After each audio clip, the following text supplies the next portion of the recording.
പുനരുദ്ധാരണം പൂർത്തിയാക്കിയ വടക്കുംനാഥ ക്ഷേത്രത്തിലെ കിഴക്കേ ഗോപുരത്തിന്റെ സമർപ്പണം നാളെ നടക്കും. പഴമ ചോരാതെ പ്രൗഢി നിലനിർത്തിയാണ് ഗോപുരത്തിന്റെ നിർമ്മാണ പ്രവർത്തനങ്ങൾ നടത്തിയിട്ടുള്ളത്.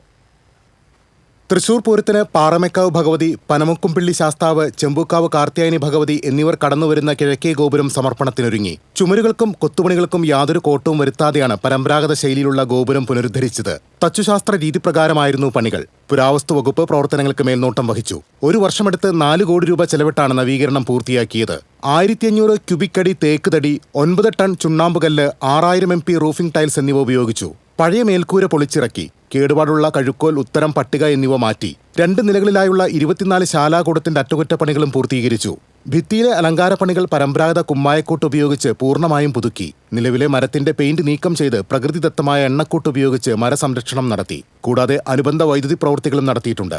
3 നിലകളിലെ 8900 ചതുരശ്ര അടിയാണ് ഗോപുരത്തിന്റെ ആകെ വിസ്തീർണം. 47.5 അടിയാണ് ഉയരം. TCV തൃശൂർ.